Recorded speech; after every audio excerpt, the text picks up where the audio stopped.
deebisanii eemaruufu baay'ee isaan rakkisa. Hidhuu dadhabaa jiru mucaa kana yoo ilaalte maaliif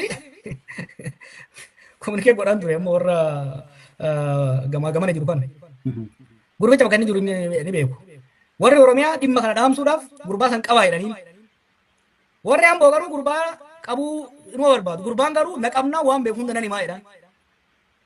Kanaaf yoo ajjeesan malee waan qaban hin fakkaatu jechuudha akka amma ilaalaa jirru kana. Rakkoon Amboo nama nu dhaga'uudhaaf illee himachuu sodaannetti callifne malee gochi akkanaa kun garee kantiibaa magaalattiitiin qindaa'ee uummata keessa deemee uummata tumu, uummata saamu, dubartoota gudeedu, lafa namaa fudhatu, suuqii namaa saamu, yaa adii akka fedhetti nama tumee poolisiin qabuu hin dandeenye akka jiru ergaan dhufe. Ergaan kun immoo akka si ajaa'ibsiisu warra yeroo baay'ee qabsaa'ota ta'an qofarraa osoo hin ta'in irra jireessan deeggartoota mootummaa irraa dhufe jechuudha. Maaliin kana beeka hedduun isaanii asxaa bilisiginnaa yeroo ammaa ka wiixaa qamadii kana ofirraa qaba. Hedduu ajaa'iba inni ta'eetiin tokko tokko bisoo eegalee namoonni gariin bilbiloota naa kennanii poolisoota gameeyyii ta'an irraa kaasee hundi isaanii magaalaa san keessatti gareen Amboo 120 jedhamu ka ijaaramee jiru waggoota dabraniif irra jireessatti immoo waggaa dabre kana keessa ajjeechaa hedduu raawwachuusa daldalaan hin saamamin akka hin jirre deeddiin mana namaa diiguun konkolaataa fudhachuun akkam akka hammaate namni akka waraanamu godhanii warra kana keessaa eenyu akka hoogganu odeeffannoon hedduu dhufe jechuudha. Odeeffannoo san maxxansuu keenyatti aansee akkuma agartu bulchiinsi magaalaa Ambootis ibsa baasee waakkachuudhaaf yaalamee garuu halkan edaa guutuu kaleessa viidiyoon sun maxxanfamee hagammaa jidduutti yoo xiqqaate gara dhaamsa 10,000 gama meeseenjeriitiin na bira gahee hundi isaanii kun narra gaheera akkana narra gahee ani saamamee antumamee ani waraanamee kan jedhu yookiin immoo firri kiyya akkas ta'e kan jedhu dhugaan siin jaa hedduun rakkoo biyya sanii nan beeka jeetii yaada rakkoo biyya sanitti odeeffannoo amma tokko irraa argatu keessaa Amboo akkasitti shoorarkaa keessa jirti jee nan beeka rakkoo shawaalixaa keessattuu baadiyyaan gandabara coobii maal keessa akka jiru quban qaba. Magaalaan Amboo garuu azaabati jijjiiramuu isii sa'aatii 24 dabre kana keessatti ni hubadhe. Wantoonni akkanaa kuni kallattii garaagaraatiinidha kan geggeeffaman. Gareen kun garee akkamittidha hundaa'e? Normaalii amma gara mootummaatiin haala akka hundaa'e mootummaatu saamsisaa yookiin mootummaatu kan duratti raawwataa jedhaniitu odeeffannoo kana erganii itti qaqqaabsita. Gareen kun garee mootummaan akkamitti ijaareedha? Wanti jiru maalidha? Qorannoon yookiin immoo odeeffannoon si qaqqabsa. Gareen kun sadarkaa lamatti hoogganama. Sadarkaa olaanaatti kantiibaa magaalattii Hacaaluu Gammachuu nama jedhamutu hooggana. Isa wajjin kan qindeessu itti gaafatamaa nageenyaa magaalattii Baayisaa Huseen jedhamu. Jara lamaan kun sadarkaa mootummaatti warra waan kana hoogganu. Isaan hoogganuu isaanii maqaan dhufuu qofa osoo hin taane gochi godhamu. Kana poolisoota irraa mirkaneeffadhe hedduusaa. Namoonni guyyaa adii mannaharatti, hoteela keessatti, daandii guddaa irratti hoggaa nama waraanu osoo namni argu. Hoggaa isaan nama tuman akkuma ammoo viidiyoo keessatti agartu kana poolisoonni hoggaa qaban namoonni waan kana raawwatan kun tuqamuun hafee poolisoonni hidhamuu isaaniitti agarre jechuudha. Kanaaf sadarkaa mootummaatti magaalaa Ambootitti kan hoogganaa jiru Hacaaluu Gammachuu nama jedhamu kantiibaa magaalaa kanaati. Suuraa isaa yoo qabaate agarsiisuu dandeessaa. Itti aansee Baayisaa Huseen kan jedhamu isa jalatti poolisoonnii fi warri biraas jiru jechuudha. Caasaa lammaffaa irratti garee dargaggootaatu jira. Gareen dargaggootaa kun kan karata riippoortii godhu kan yakkicha kana raawwatu. Warri qondaalonni mootummaa suni warra uwwisa kennuuf warra duubaan isaan tiksu warra hayyama kennuuf warra saamicha isaanii kana qooddatu jechuudha. Warri immoo hojii nama ajjeesuu, nama waraanuu, nama saamuu, nama gudeeduu kana hojjetan walitti qabaan isaanii naa ol kumsaa jedhama. Garee kana kan walitti qabu, garee 120 kana kan walitti qabu naa ol kumsaa jedhama. Hojii garee kana keessatti walitti qabaadha. Akka mootummaatti immoo itti gaafatamaa raayyaa miidiyaa godina Shawaa Lixaati. Sooshaal miidiyaa irratti maqaa naannoo Amboo jedhamuun beekama jechuudha. Itti aanaan isaa Mangee Tafarii jedhama. Itti aanaa walitti qabaa garee Amboo 120 kana. Officially itti gaafatamaa paartii badhaadhinaa ganda yaa'ii gadaa. Magaalaa Amboo keessatti ganda yaa'ii gadaa jedhamu irratti itti gaafatamaa paartiiti. Sanitti aansee Kaasee Qananiisaa jedhama. Kaaseen Qananiisaa abbaa humnaa yookiin enforcer kan jennuuni warra nama waraanu kana kan hoogganu kan ofillee nama tumu yoo agarte inni nama tuma warri kun shugutii qabatanii albee qabatanii nama doorsisuu kuuniin waraanan. Warra tarkaanfii fudhatu immoo enforcer kan jennuun kun Kaasee Qananiisaa jedhama. Abbaa humnaati. Humna kan dhiyeessu kan nama waraanu namni kun nama beekamaadha. Amma duras rakkoolee hedduu kan gaggeessaa ture naannoo sanitti jechuudha. Koree nama 5 qabasiin jeera. Naawol Kumsaa'in hoogganaa Mangee Tafarii itti aanaadha. Kaaseen Qananiisaa kan jedhamu kun abbaa humnaati. Diinaawol Qabataa kan jedhamuu fi Firaa'ol Fiqaaduu kan jedhamu immoo koree nama 5 kanaan qindeessanii isaan jalatti namoota hedduutu garee gareedhaan jira. Fakkeenyaaf sooshaal miidiyaa irratti warra aktiif ta'ee fi hojii nama doorsisuu, hojii nama sodaachisuu warra hojjetan tikliistiinsaa dhufee jira. Sanis agarsiisuu dandeessa. Koreen kun Amboo keessatti amma kan hojjetaa jiru bifa kanaan hojjeta. Seenaa isaa naa himuu yoo jette immoo itti deemuu nan danda'a. Yaa beekara seenatti adeemnu yoo meegale Amboon biyya gootootaati biyya wayyaanee dura dhaabbatee erga yoomii wanti kun dhalate Amboo keessatti maalidha seenaan wanta kana duuba jiru. Waan kana erguma waan kana odeeffannoo argadhee kaasee illee hedduu kan sochii kana keessatti hirmaatanii keessaa bahan poolisoota warra nageenya irra jiru sadarkaa federaalaa hanga Ambootti hedduun odeeffannoo amma duraatiin walitti qabee waan inni dhaga'een si hima. Sochiin kun bara 2018 akkuma jijjiiramni eegaleen kan gadi dhaabbate maqaa adda addaatiin Amboo irratti eegalanii gurmuu Waddeessaa garee 120 garee 60 kan jedhu maqaa adda addaatiin ijaaran. Akeekni kana yeroo sanitti yeroo Abiyyi aangoo qabate aangoo dhuunfachuudhaaf jabeeffachuudhaaf sochii qeerroo yeroo san cimaa ture san laaffisuu irratti kan xiyyeeffate ture. Keessattuu warra ABO deeggaran warra KFO deeggaran garee Jawaar warra jedhaman maal kana adamsuu yoo danda'an ofitti hawwachuu yookaan adamsuu dhabamsiisuu irratti fuulleffatanii hojjechaa akka turan amma odeeffannoo argachaa jiru.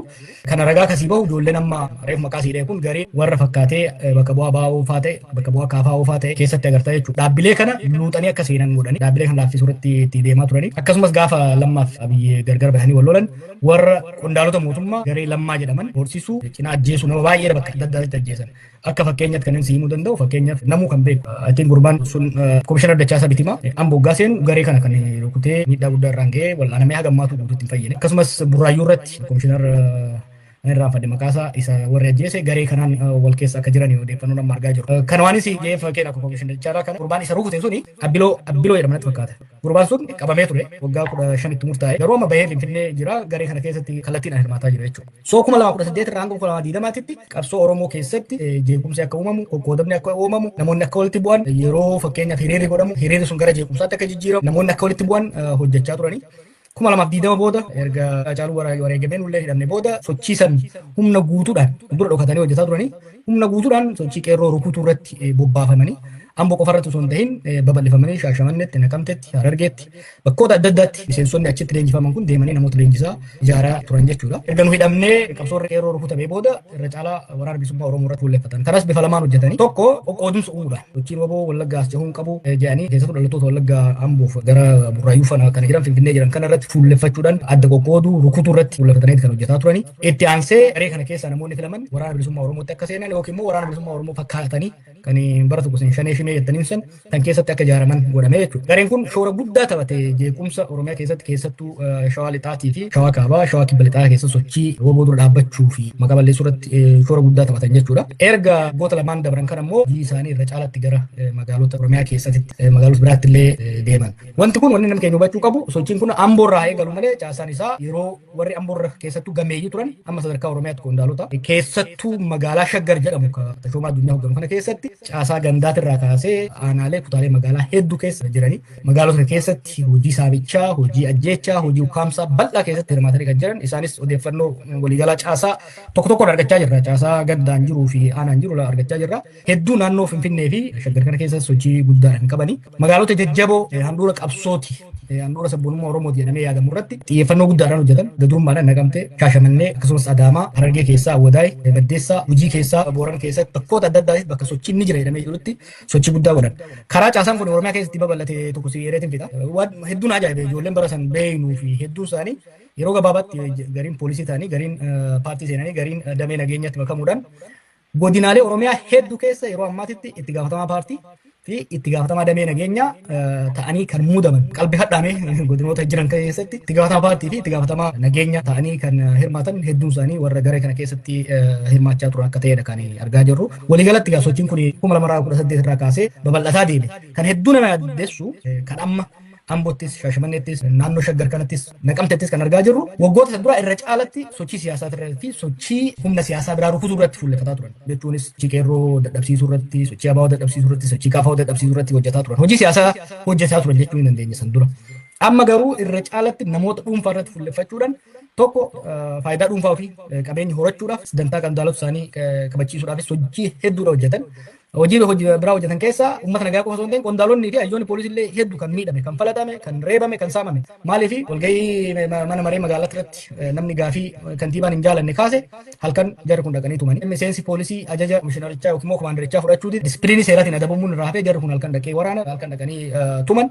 Wanni Amboo keessatti raawwatamaa jiru hedduun isaa miidiyaa irratti dubbachuudhaaf waan hedduu namatti ulfaatu. Dubartoota hedduutu naqunname waan isaan irra gahe ragaa suur-sagalee wajjin ergan jechuudha. Kanaaf caasaan kun 2018 irraa kaasee hanga ammaatti uummata keenya hedduu kan dararaa ture. Amma immoo hojii siyaasaatiin alatti hojii gonkumaa shiftummaa, hojii maafiyaa, uummata saamuu, extortion, murder for hire, assassination kanarratti hirmaataa jiran jechuudha. Egaa kana wal qabsiisnee ammas wanti biroo kanarraa kaasnu gareen kun yoo waan kana raawwatu walumaa galatti namoonni baay'een hawaasnis kan dubbatu qaamoleen mootummaa ni beeku kan jedhudha. Ammaatis naa dheeraatu. Qaamoleen mootummaa kanarraa maal fayyadamnaa wanti amma haasa'amaa jiru kun garee dhuunfaadhaan deemu waan dhuunfaadhaan deemu waan jedhu kaasu warra mootummaatiin ibsi kominikeeshinii magaalaa Amboo kaleessa baaseenis waanuma kana maxxansa kee fuudhanii eegsirra kaawanii waan kana akka ibsa gadi baasanidha. Wanti kun gocha namoota dhuunfaatii fi gareen dhuunfaa wallolee waan kana raawwatee waan jedhu kaasa. Jawaar waa'ee magaalaa Amboo amma toorri miidiyaa irra deemaa jiru kun ani ija kiyyaanan argee ijji yaa argu wanti wal dhibdee dhuunfaa jedhamu hin jiru waan jedhus namoonni ni kaasu. Walumaa galatti maalidha xiinxallatti fudhattee yookiin immoo odeeffannoo qabatamaadhaan ati argatte waan kana wal dhabdee dhuunfaati warri mootummaa jedhan kana wal qabsiisee jiruuti. Odeeffannoo bifa kana hedduun keessattuu erga kominikeeshinii magaalaa Amboo ibsa baasee booda waan dhuunfaatii miti waan magaalattii keessatti namni hundi beekuu ka jiru odeeffannoo dhufe. Kana mirkaneeffachuudhaaf akka argaatti wanni dhiyaate maali? Tokko guyyaa adii namni magaalaa irratti akka waraanamu, tumamaa akka oolu, halkan hoggaa namatti seenanii isaan nama iyyisiisan poolisiin akka hin qabne guyyaas halkanis moobaayilaa asumas irraa fudhanii asumatti gurguran jedhu. Asumatti albeensi waraananii mana yaalaa deemus hin organ. Kuni poolisoonni hoggaa namni dhaqee hoggaa poolisitti himatte poolisiin maal jedha? Jara kana hidhuu hin dandeenyu deemi jaarsummaadhaan dubbii hidhadhuuti lubbuuf baraarii jedhu. Kuni qabatamaan irra deddeebi'amee dhufe jechuudha. Tokko kana. Lammaffaa namoonni waan kana raawwatan namoota hin beekamne miti namoota ifaan ifatti officially mootummaa wajjin hariiroo qaban qondaalota mootummaa wajjin hariiroo qaban. Gurbaan kaasee jedhamu kun kan waan kana kan waraannu kanarratti viidiyoon isaa ba'e kun warra amma reefu jenne warra akka Dinaa'ol Kumsaa maal jennuun kan officially miseensota paartii ta'an. Mangee Tafarii fakkeenyaaf itti gaafatamaa neetworkii moobaayilii liigii dargaggoota Shawaa Lixaati. Jarri kun mootummaa kana wajjin akka jiran maxxansa isaan qabaachaa turan. Ifaan ifatti waliin godhaa turan. Saqoo osoo hin ta'in bara dabre hoteela tolchanii kun mangeen amma kan ammaatti agarsiiftu kana. Mangeen amma warra koree shanan keessaa koree afran asirratti maxxansee jira jechuudha. Amma Didaa Qananiisaa kan jedhamu kuni gurbaan jiddura jiruun maqaa feesbuukii Didaa Qananiisaa hin deemu kuni kaasee Qananiisaati. Jarri kun wal ta'aniit sochiidhaan qindeessanii akka deeman maxxansi histiriin maxxansa isaanii ifatti agarsiisa. Tokko isaan keessaa qindeessitoota kana keessaa tokko kitaaba maxxanseedhe kitaaba isaa irratti kantiibichi namoo qondaalonni hundi bayanii mataa mataatti qondaalonni mootummaa 100 kennaafii turan. Qondaalli mootummaa tokko mindaa 20 argataa 100 eessaa akka namaa fidu sanii gaafii biraati 100 kennaafii turan. Viidiyoon jira viidiyoon isaanii isa wajjin dhiichisan. Kaaseen kun gaafa inni hoteela bananii fi mana nyaataa bananii fi gaafa inni mana nyaataa sana eebbisiisu abbaan qabeenyaa magaalatti baankiin daldala Itoophiyaa baankileen achi jiran hundumtuu dirqisiifamanii ispoonsara akka ta'an kan godhame jechuudha. Kanas viidiyoon dhufee jira dhiichisa kana keessatti qondaalonni hundi achi turan as keessa. Kan baadhatamee deemaa jiru kun kaasee Qananiisaa jechuudha. Hoteelicha kan kennee mootummaadha. Kan achirratti argamee sagantaa kana godhe ispoonsarii kan godhe mootummaa baankiiti baankii daldala Itoophiyaati jechuudha. So ragaa wal falmisiisuu miti. Gaafa qondaalonni mootummaa naannoo federaalaa Amboo dhaqan ijoollee kanatu simata. Shimallis wajjin footoo arguun ooltu. Kun amma kantiibaadha kan irra marsite kun. Kan itti aanee jiru immoo gurbaa intarruun waliin kan waan kana keessatti qindeessaa jiru. Kan kitaaba barreessee jedhee amma qabne jedhanii isaan dubbataa jiran. Qabne isaan amananii qabne jedhanii jiran jechuudha. Kanaaf an overwhelming evidence ragaa waakkachuudhaaf hin danda'amne jechuudha. By the way, wanti kuni tarii nuuf warra Amboo hin jiraanneef yookiin immoo warra Shawaa Lixaa keessa hin jiraanneef akka iccitiitti yoo kan fudhatamu taate malee qondaalonni mootummaa waan isaan barreessaa jiran yoo kan laaltu taate qondaalonni mootummaa hundumatu beeka. Fakkeenyaaf miseensi paarlaamaa aanaa dandii jechuudha. Shawaa Lixaa keessa bakka Shimallitti dhalate kan jiru miseensi paarlaamaa kuni dhugaadhaa waan waaqatamu akka hin taane ifaan ifatti lafa kaa'ee jira jechuudha. Keessan naquun nama qofa osoo hin ta'in ifattu qondaalonni hedduun haasaa turan ministeerota guddina sanirraa dhufan namoota sadarkaa daayirektaraatti jiru namoota ministeera deetaatti jiru baay'ee isaanii kan amma dura wal jibbinuu fi wal falminu hedduu isaanii waan biratti waliin taanu kana garuu nu iyyi maatiin keenya rakkate baadiyyatti sababa wal waraansaatiin maatii keenya arguu hin dandeenyu maatiin keenya nagaa dhabe dheessee immoo hoggaa Ambootti galu dheessee hoggaa Gincitti galu dheessee hoggaa Shaggaritti galu ijoolleen kun nama taa'uu kuttee I don't want to name names ministers police commissioners namoonni dameetikaa keessa jiran ayinna keenoo naan jedhan gruppiin kun ayinna keedha kan amma yoo ilaalte kun miseensa paarlaamaati. Mootummaa kana kan kuffisu bosonaa miti warra mootummaa kana keessatti of jaareedha. Kan qondaalonni jaarratanidha. By the way hafuura nu baafachiifte naan jette beeku warri mootummaa keessa dhaamsa na bira gahe keessa walakkaa ol ka ta'u qondaalotaa fi deeggartoota mootummaati. Maal jedhan hafuura nu baafachiifte Amboo dhaquu dhiisii Finfinnee keessatti yoo qondaalota Shawaa Lixaa keessa jiran kana keessattuu magaalaa Amboo keessa jiranii fi caasaa isaanii magaalaa Shaggar akkasumas bulchiinsa mootummaa naannoo Oromiyaa keessa jiran kana walgahii irratti yoo qeeqxe maallaqa si gaafatanii yoo kennuufii dhabde lafa si gaafatanii yoo kennuufii dhabde kontraata import export wayii si gaafatanii yoo kennuufii dhabde yookiin immoo abbaan qabeenyaa tokko sitti qaxaruu danda'a. Baay'ee ijoollee kana eenyu qaxara eenyutu sitti ajajaa eezar kantiibaa magaalaatii fi qondaalota mootummaatti sitti erga yookiin immoo abbootii qabeenyatu maallaqaan bitata. nama meeqatu ajjeefame naan jedhanii bara listii kan inni maxxansiniif I want to verify first. Miseensi paarlaamaa kuni arras amma ganama kanas barreeffama haaraa itti dabalee jira. Dhimmi amboo kun dhimma cal jedhamee akkanumatti ilaalamu miti odeeffannoo guddaatu nu qaqqabee jira.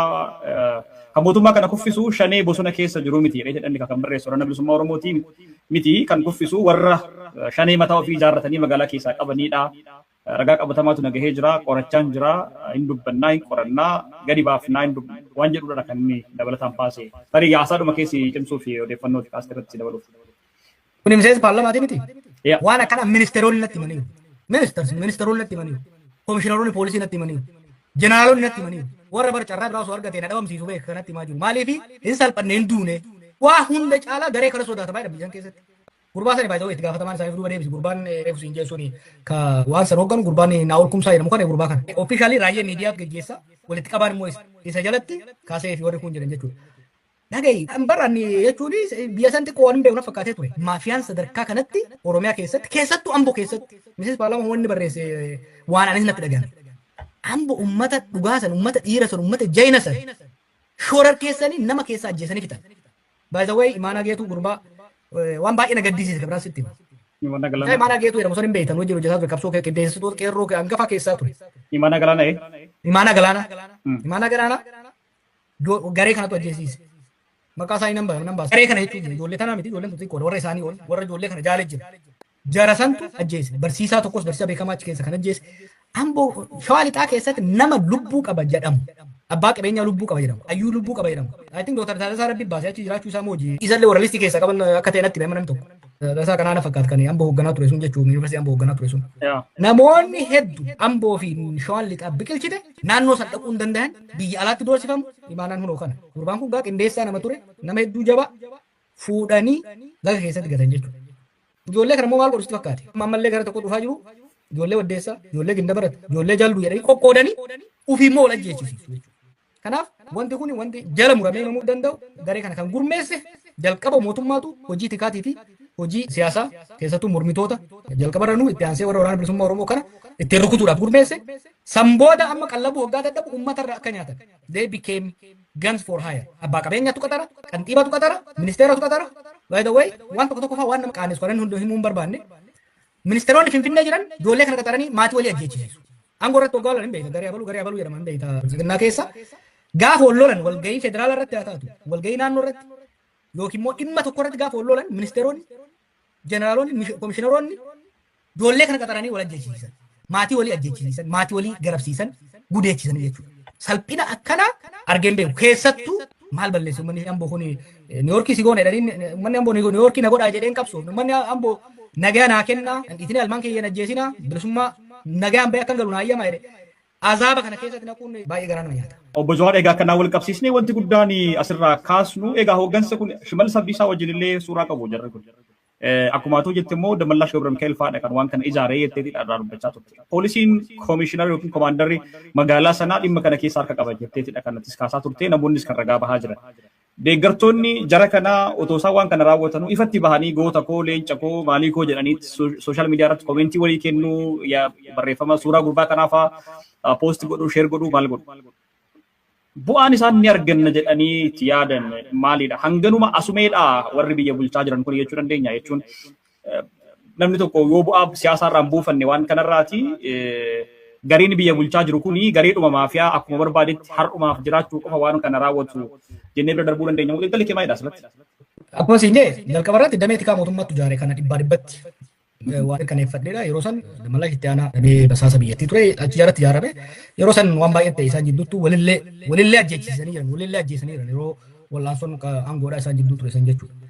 Sanii as sadarkaa federaalaatti namoonni maqaan isaanii dhahamu namoonni ijoollee kana wajji hariiroo qaban beekama. Shimallis irraa kaasee Jeneraal Haayiluu Gonfaa, Haayiluu Dalasaa, itti gaafatamaa milishaa Oromiyaatti na fakkaate Geetuu. Jarri kun jara kana wajjin hojii siyaasaa irratti, hojii basaasummaa irratti, hojii humnoota siyaasaa, namoota siyaasaa ukkaamsisuu, hiisisuu, ajjeechisuu irratti walii hirmaataa turan kun shakkiin hin jiru.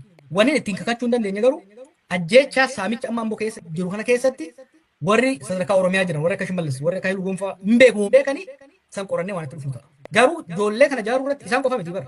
Facaasanii Oromiyaa keessa Baalee jiru, Harargee jiru, Wallagga jiru bakka adda addaa keessattuu biiroo paartiitii fi biiroo nageenyaa ijoollee as keessatti garee dhibbaa digdama jedhamu kana keessatti hammataman Oromiyaa keessa faca'ee jechuudha. Dhibbaa fi digdamni kun waanuma Amboo irratti achitti ijaaramee maqaadha bar lakkoofsa miti dhibbaa digdama. Okay. Koodiidha. Koodii malee lakkoofsa miti. Amboo mataa jedhanii koodiidha malee gaamiti. Dura maqaa adda addaa qabaachaa turan akkas garee Waddeessaa garee Silsaa maal jedhanii qabaachaa turan. Dhibbaa digdama kana kan lubbuun keessan guddatee ol bahe. Qondaalonni amma ati maqaa dhoofte kun maaliif kana godhan? Dura warra isaaniin mormu warra keessattuu Abiy yeroo sirriitti beekama isa Abiy yoo laalte waggoota lamaan dura hedduu fokas godhe Amboo fi Shawaa Lixaa irratti. Sirriitti beeku hundi isaanii kun gaafiin hin jiru. Gama siyaasaatti sirriitti akka beekan shakkiin qabu. Garuu maal ta'e akka nama laalutti waan kana jaaranii dhawaata harkaa bahe. Harkaa bahee akka jiru kan argaa jiru. Amma bar deebisanii eemaruufuu baay'ee isaan rakkisa. Hidhuu dadhabaa jiru mucaa kana yoo laalte maaliif kominikee godhaan ture ammoo warra gamaa gamana jiru kana.